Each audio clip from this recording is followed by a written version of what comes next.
Endlich tut sich was auf dem Spindelmähermarkt, denn Ellet hat einen neuen akkubetriebenen Spindelmäher vorgestellt, den Ellet Sterling, und den schauen wir uns heute genauer an, zumindest in der Theorie. Viel Spaß!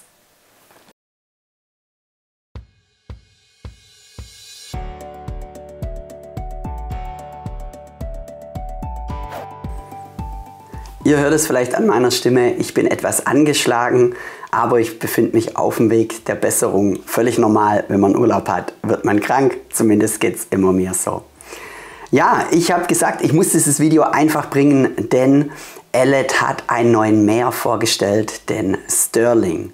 Er wurde benannt nach einer schottischen Burg und er hat richtig coole Features drin und ich habe gesagt, ich muss euch einfach dieses coole Teil vorstellen, zumindest anfangs in der Theorie. Wir haben leider noch keinen, wer weiß, vielleicht können wir irgendwann einmal eintesten. Ja, ihr wisst ja alle, dass der Ellet Liberty, den ich ja selber habe, sehr große Probleme hatte. Vom Gewichtsunterschied, generell Gewicht. Er hat viele Vorteile, er hat aber auch dementsprechend Nachteile. Und das, hoffe ich, ist mit dem Sterling jetzt nun behoben. Denn Ellet hat ihn vor ein paar Tagen vorgestellt und wie gesagt hat er richtig coole Features. Wir gehen einfach mal drauf ein. Der Sterling ist natürlich ein akkubetriebener Mäher. Mit 56 Volt wird er angetrieben und mit einem 5 Ampere-Stunden Akku. Den gibt es aber dann auch mit 7,5 und auch mit 10 Ampere-Stunden. Und das Coole ist, man kann den Akku wie beim Liberty auch wieder entfernen. Somit könnt ihr auch das Ganze im Winter schonend im Keller bzw. im Haus lagern.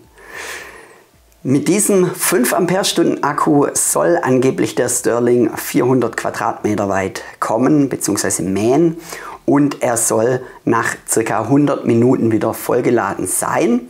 Es gibt aber auch ein Schnellladegerät, damit packt er es in 40 Minuten, dass er wieder voll ist.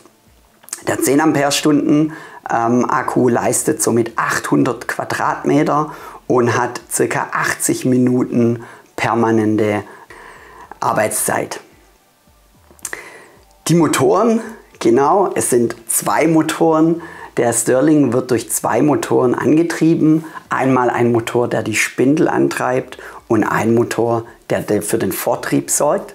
Wie gesagt, mit 56 Volt jeweils der Motor und somit ist auch ordentlich Power da, Vortrieb da und das ist richtig cool. Und gesamt leistet der Motor 1000 Watt im Vergleich zum Liberty. Der hatte nur 410 Watt. Sind das natürlich schon mal ganz andere Ansagen und auch vor allem ganz andere Hausnummern.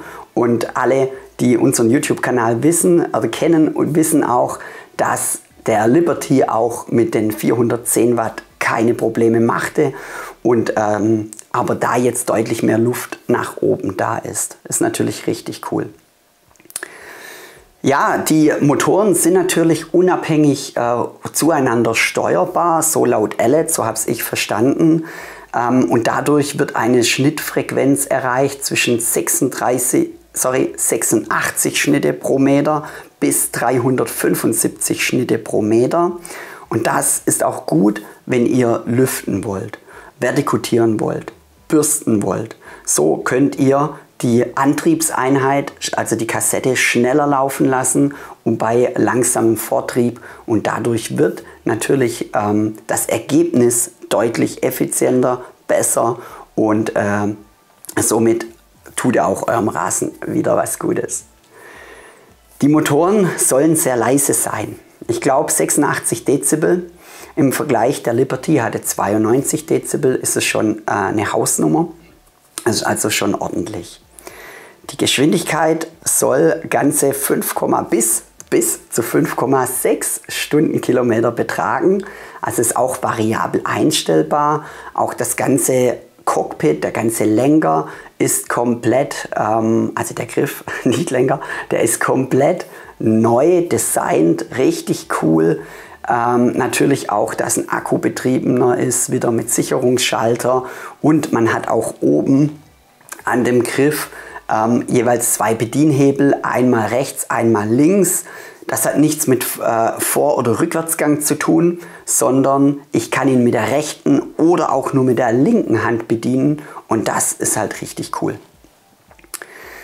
Rückwärtsgang braucht der Stirling nicht, weil er hat ein Differential drin. Das Getriebe bzw. die Motoren sind so ausgelegt, dass sie auch geschoben werden können und also zurück und vorwärts geschoben und das Ganze ist natürlich auch somit kein Problem.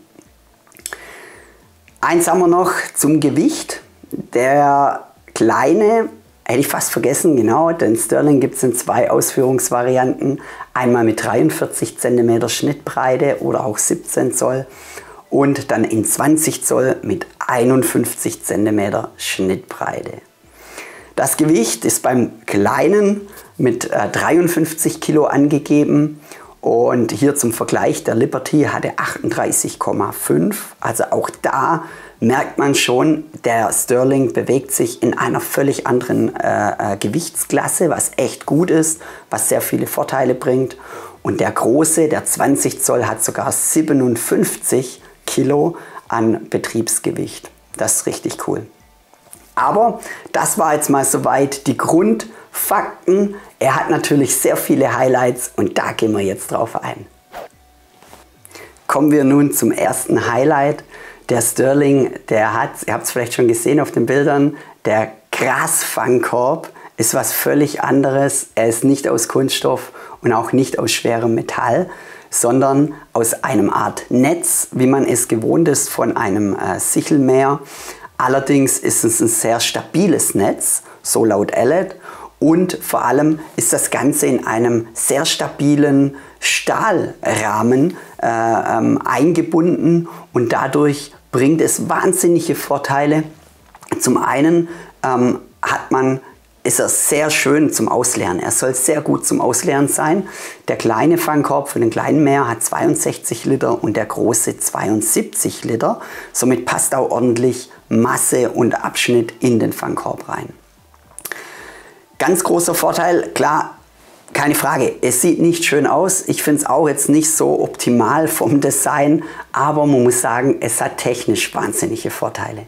Jeder, der einen Spindelmäher zu Hause hat und auch schon mal mit einem Spindelmäher gemäht hat, weiß einfach, dass der Schnitt ohne Fangkorb immer besser und schöner ist, vor allem gleichmäßiger ist. Denn ein Fangkorb drückt natürlich erstmal die Frontrolle immer nach unten und dadurch werden auch die ganzen Gräser platt gedrückt. Weil der Fangkorb zwischen 3 und 5, manchmal auch 7 Kilo hat, ist es natürlich schon ordentlich. Je voller ein Fangkorb wird, desto weiter drückt es nach unten und desto tiefer wird dann die Schnitthöhe. Und das hat jetzt Ellet gelöst, indem sie einfach sagen, der Fangkorb hat von Haus aus, ich habe jetzt keine genauen Angabe, aber ich meine um die 2 Kilo. Also das ist wirklich gar nichts und das ist richtig, richtig cool. Zu den Griffen, da haben sie auch einiges geändert, finde ich richtig cool. Die haben die Griffe, der ist höhenverstellbar mit einem Teleskoprohr. Das geht richtig schnell, richtig einfach, ergonomisch und das finde ich richtig cool. Und der Winkel von dem Griff kann auch sehr schnell eingestellt werden in verschiedene Winkelpositionen. Eine genaue Angabe gibt es da nicht, aber da haben sie ein Highlight verbaut. Und zwar können Sie den Winkel komplett aufstellen und dann somit in einen Wartungsmodus gehen. Und da ist auch der Stirling automatisch im Notausbetrieb. Also er ist ausgeschalten und somit kann dann auch, müsst ihr da nicht dran denken, dass ihr einen Sicherungsstift zieht. Und dann kommt ihr ideal an die Spindel, an den Rasenkamm etc. hin und könnt alles schön einstellen. Das finde ich richtig cool gelöst. Und genau wie schon erwähnt, Rasenkamm natürlich auch wieder vorhanden und vor allem auch haben sie diesmal für die Frontrolle einen Abstreifer verbaut. Ihr kennt es vielleicht auch, wenn viele Regenwurmhäufchen auf eurem Rasen sind. Irgendwann ist auch der Dreck drauf und dann wird die Schnitthöhe immer höher. Und da haben sie jetzt einen Abstreifer verbaut. Finde ich auch richtig cool. Auf den ersten Bildern und bei der Vorstellung war der Ellet nur mit einer glatten Frontrolle zu sehen. Die haben aber jetzt auf der Messe, die sind momentan auf einer Messe und haben da auch bekannt gegeben, auch auf Instagram, dass eine profilierte Frontrolle in Arbeit ist. Sie haben auch schon Bilder veröffentlicht und ich finde, erstens sieht sie richtig geil aus und zweitens kann ich es mir auch vorstellen, dass die richtig, richtig gut funktioniert. Die Schnitthöhe ist ein nächstes Highlight bei Ellet, bei dem Sterling. Die Schnitthöhe geht von 5 bis 50 mm. Und jetzt kommt's, ihr könnt sogar beim Kultivieren, also sprich beim Vertikutieren, Lüften, Vertikaten, Bürsten, kann man den Mäher sogar auf minus 10 mm einstellen. Das ist auch neu, das hatte der Liberty nicht. Das ist auch cool, andere Marken haben das ja schon und das bringt einen sehr großen Vorteil. Zudem haben sie die Schnitthöheneinstellungen, die Anzeige richtig cool gelöst, exakt Millimeter genau. Und da kann ich mir jetzt vorstellen, so wie das Ganze auch aussieht, da ist nicht irgendein Aufkleber dran oder eine prozentual lineare Skala dran, sondern wenn man sich die Skala mal genauer anschaut, sind die ersten 10 mm deutlich weniger als die obersten 10 mm. Also von 0 bis 10 mm einen kleineren Abstand als von 40 bis 50 mm. Und das lässt für mich auch darauf schließen, dass die das wirklich nahezu auf einen Millimeter genau einhalten können. Und da bin ich auch sehr gespannt, wenn ich irgendwann mal einen sehe, werde ich natürlich gleich nachmessen, ob das Ganze auch passt. Ja, was gibt es noch? Hätte ich fast vergessen. Das größte und absolut geilste Highlight ist der Kassettenwechsel. Ihr kennt es ja schon vom Liberty, da muss man 4 Schrauben wechseln, dann muss man die Abdeckung runter machen, nochmals 2 Sicherungsschrauben lösen, damit man überhaupt die Kassette rausziehen kann. Beim Sterling haben sie ein patentiertes Ultra Quick Change System angewendet. Richtig cool. Und zwar ist das alles werkzeuglos. Es sind 2 Hebel, die betätigt werden müssen und das war's.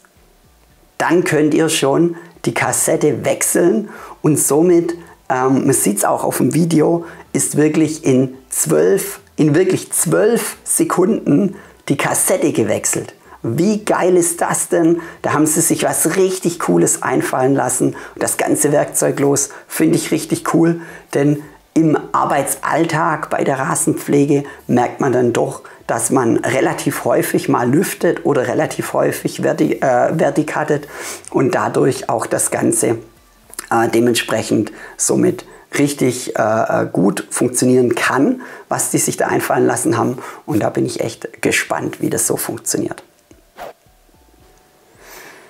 Apropos Kassettenwechsel. Laut Ellet haben sie auch die Kassette, also sprich die Zylindereinheit, die 6- und 10-Messer-Spindel hier etwas geändert. Die haben zum einen ein dickeres Untermesser verwendet und zum anderen haben sie auch den Winkel vom Untermesser zu der Spindel etwas geändert und dadurch ist es geräuscharmer und der Schnitt soll noch besser sein und dadurch, dass die Klinge, sprich das Untermesser stabiler, dicker ist, haben sie auch die Problematik mit Äste, Steine etc. eliminiert.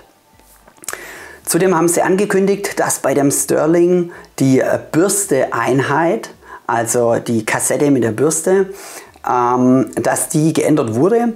Die haben hier die Bürsten, die sind dichter und sollen angeblich auch etwas stabiler sein, denn der Motor hat ja mehr Power und somit kann man auch jetzt eine stabilere Bürste einsetzen, was ich cool finde, weil vor allem auch mehr, weil da hat man schon gemerkt, dass die Bürste von dem Liberty gut funktioniert, passt soweit, aber je nachdem, was man bürsten will, Regenwurmhäufchen etc., da sollte sie etwas stabiler sein.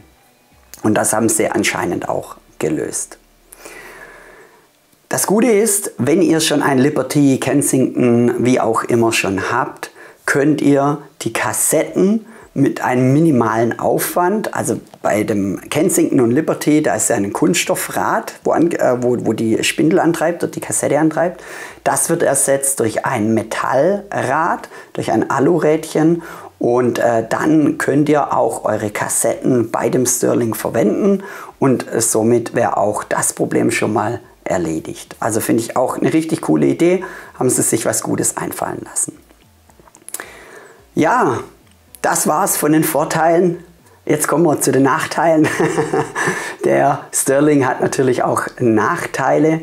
Und zwar, es werden für das Jahr 2022 lediglich 500 Stück produziert.